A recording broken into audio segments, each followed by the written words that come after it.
Bonsoir Eva Rock. Eva Trump. Bonsoir Eva Nicolas. Rock. Tous les soirs, l'actualité des médias et un conseil, votre conseil sur ce qu'on peut regarder ce soir à la télévision.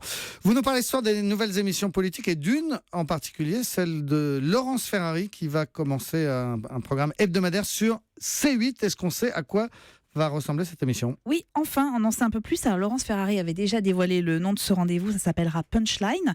Et je peux vous annoncer que l'émission sera programmée tous les dimanches en direct à 11h55 et durera 1 heure.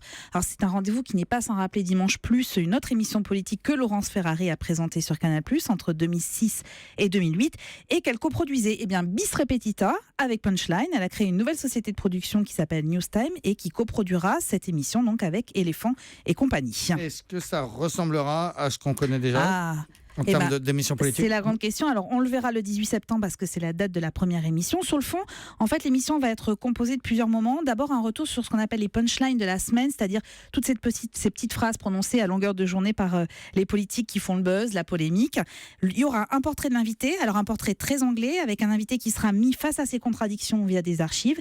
Et puis surtout, une séquence avec des jeunes. Alors, les jeunes, ce sont des hommes et des femmes qui voteront pour la première fois en 2017 et qui vont dire ce qu'ils attendent des politiques, aussi leur vision de la démocratie. Puis bon, on devrait également avoir droit à une séquence interactive, vous savez, le tout avec une volonté d'impertinence, mais ça c'est souvent ce que cherchent à avoir toutes les émissions politiques, en tout cas les nouvelles. On verra sur le tas si ça fonctionne. On verra sur pièce. Eva, qu'est-ce qu'on peut regarder à la télévision ce soir? Alors vous vous branchez tout de suite sur France 2 à 20h55, enfin tout de suite dès 20h55 pour ne pas louper les premières minutes de la nouvelle série belge. Ça s'appelle La Trêve.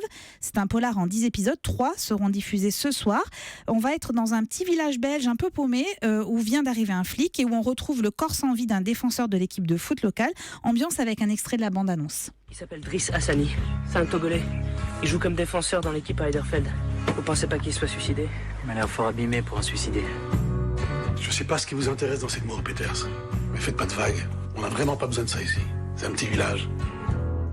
Les gens d'Eiderfeld ont l'air un peu russes comme ça, mais dans le fond... Alors c'est extrêmement prenant, il y a une tension qui est croissante. Pour les fans de série, il y a quelque chose de True Detective, pour ceux qui ont vu la série américaine ou encore de Broadchurch, la série britannique, avec cette ambiance qui est parfois un peu pesante dans les séries au rythme scandinave. Vous savez, c'est un peu lent, mais très prenant, c'est très réussi. Franchement, ne loupez pas ce moment-là, c'est sur France 2 à 20h55 et ça s'appelle La Trêve. Merci beaucoup Eva Rock.